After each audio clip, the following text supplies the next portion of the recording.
Hello everyone, T-Man978 here. Since I'm on a Seeker kick and I hear there's renewed interest in this guy, I figured I'd review him. So right now I'm reviewing Transformers Masterpiece Thundercracker. Let's start things off by looking at what has to be the worst Masterpiece packaging ever for a Masterpiece Transformer. Not because of the overall look of it. I mean, it was good on the shelf and whatnot.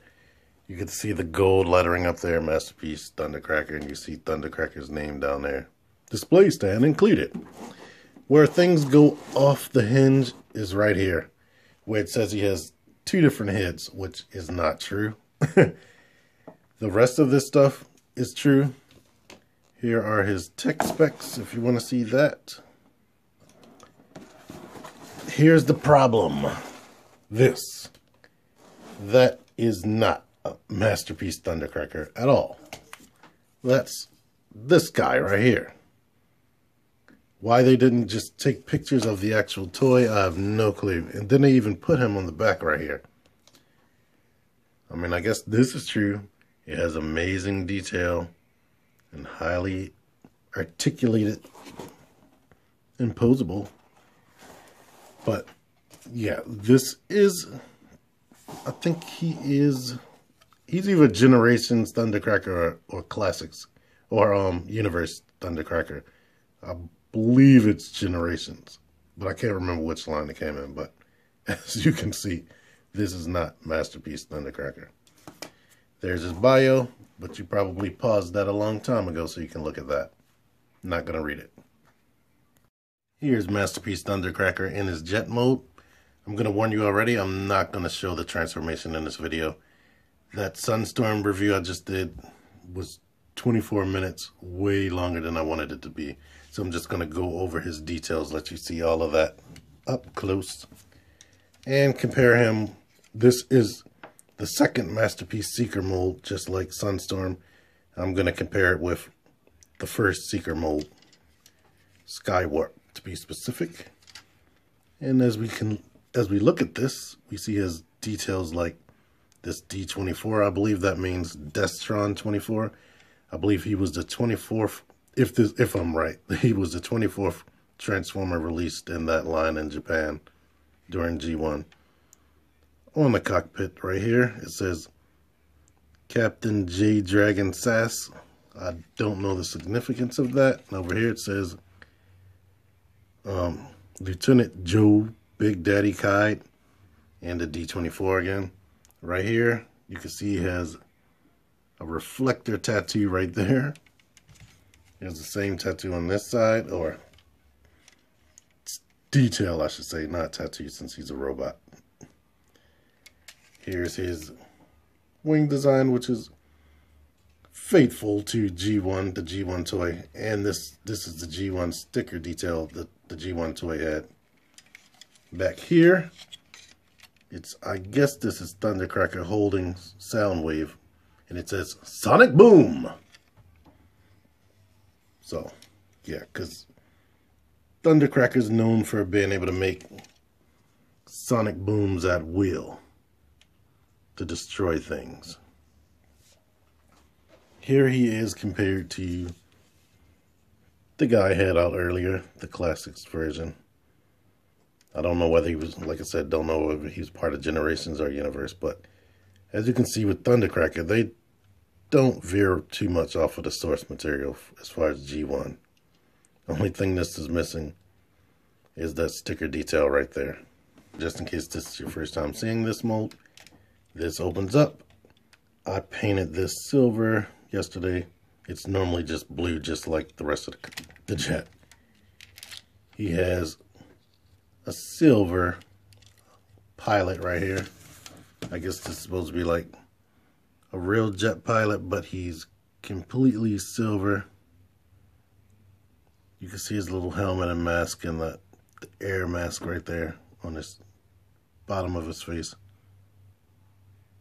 But most of the other Seekers come with a little plastic Dr. Arkaville. And he has all the other features like this little thing in his back right there. The thrusters adjust. This opens up to show his engine parts right there. The wings can move like this. These adjust that way. Here's his display stand. His name is separated Thundercracker, but it's the same stand that came with all the rest of the Seekers. And he has this blue little hook part that attaches to that little Masterpiece Megatron gun. Here he is on his display stand with his missiles attached and his cannons detached. So you can see what that looked like, just in case you wanted to see that. His missiles are white with some silver detail on the tips. And some silver detail on these little tail fin things on the missiles. Here he is with the cannons and missiles attached if you want to go with that route. If you want to see the transformation for this guy, I'm going to put a card in here for the Sunstorm review.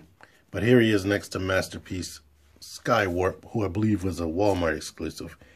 And as you can tell, if you can tell, because he's kind of dark and blending in with my background, but everything that you can see on the top is basically the same. Like, it has the same molding for just about everything. They changed a few things, but everything you can see, all the details, all the panel lines are exactly the same. Like, looking at it from this angle, everything's exactly the same. Only thing changes is when you look at it from the side. Like, the first Seeker mold, Masterpiece Seeker mold, was made to look like a realistic jet. Like, everything's streamlined. I have this landing gear up. And their landing gear is molded exactly the same because most of this cockpit is exactly the same. But they wanted to go for a more realistic mold because around the time these came out, Transformers alternators and Binaltech were out, which were realistic Autobot cars. So that's what they're going for here. But on Thundercracker, you can see most of his robot details down here. And they remolded everything back here due to the wings attaching different to the actual robot mode. And you can see the difference is better in robot mode. So one improvement that they made is they made the gun. These guns you have to completely detach and put into the arms right there in robot mode, but these are different. You can actually transform just like I showed in my Sunstorm review. And here's Thundercracker in robot mode. Disappointingly, he gained 0 paint in this mode. The only thing you probably couldn't see in this mode, paint-wise, is the stripes on his shoulders right there. And of course his face, since it was hidden. And here's a close-up on his face. He has red eyes, unlike some of the other Masterpiece Seekers. But he still looks good regardless to me. He has all the same articulation as Masterpiece Sunstorm I did already. His head can turn about that much and that much. He has 2 points in his neck. So his head can look forward and look up about that much before you pop the head off the joint. Shoulders can go out that much. They can rotate, but of course they're hindered by the wings. Bicep swivel, double jointed elbows, wrist swivel. The wrist can hinge in right here due to transformation. Here's an independent thumb that's ball jointed right there. His fingers would put a ball joint right here and a knuckle, and of course they can twist and turn. Index finger is independent with the same knuckle as the rest of these fingers. And due to the fact that you can twist them on a ball joint, you can get poses like that. No real waist. The legs can kick about that much. He has double jointed knees, thigh swivel, and the toe can bend in and twist right here. And he has a movable heel spur. Actually, it doesn't move. It's locked into place. But these thrusters can move around, which also helps with posability. I mentioned paintwork. They actually painted his missile pods right there, which they didn't do on Sunstorm, which is nice. Here he is next to a couple of deluxe Thundercrackers. Of course, that's Fall of Cybertron Thundercracker and Generations Universe Thundercracker. And you can see they didn't veer too far off as far as color scheme. I think he probably has the best color scheme out of both of them. But this nice silver paint looks really good on him. I don't know why they didn't give him any silver paint, which would have went miles. And maybe even paint down here on his feet, which would have been nice. And here he is next to the previous mold in the Seeker, Masterpiece Seeker line, Skywarp. And Skywarp did get some nice silver paint, which I wish they would have gave him, but as you can look at them, you can see certain differences in the mold. Firstly, the face. Their heads, like this one, Skywarp has a smaller head. And he has that two-face gimmick like Thundercracker's box said. Another difference is the chest. I believe these parts are the same. Let me see. Yeah, that's the same, but right here in the ab section, that's remolded. This is molded differently. And this crotch part right here can actually move in and out to accommodate the cockpit better right there. Where this mostly it's just static and stays there. Years ago, I helped someone online who did a review on Thundercracker and told them that this should be adjustable because they were complaining about it, and they broke their toy. Optimus. Anyway, the arms are remolded. This has extra plastic right there, whereas this doesn't. And of course, the cannons are attached to the arm permanently unless you pop the ball joint. But here you have to remove it on this, just on a 5mm peg. The wings are bigger and longer and hang off his back more, whereas these wings are short. But this guy has the wings have his rear wings of the jet hanging off his sides like a samurai sword's hilt right there. But he does have, his feet are unhindered and more like the G1 cartoon, because the G1 cartoon didn't have wings down here like this guy.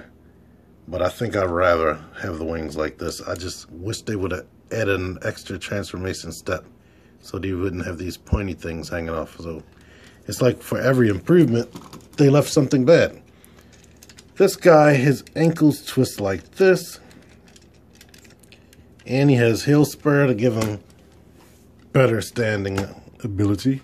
Like, I didn't even have to try. This guy, he has better looking ankle pivot.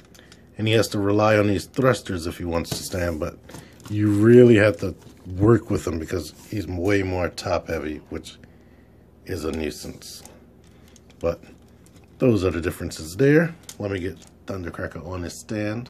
Of course, if you put a stand like this with the plastic piece standing straight up right there, you can peg Thundercracker to the stand via the peg on his butt that goes into this plastic piece right here. And you can give him some aerial poses, which of course is nice. But anyhow, I don't think he's cheap anymore. When he came out, he was about $69, $79. You're not going to find him for that price right now. But it's an awesome figure, and I really like it.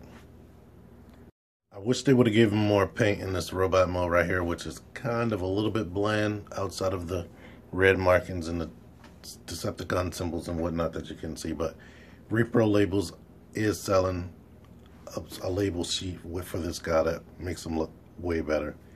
But anywho, I like them. I recommend them if you want to get them for the whatever price you're willing to pay. If you like this video, please give me a thumbs up, comment, subscribe. Until next time, T-Man978 out of here.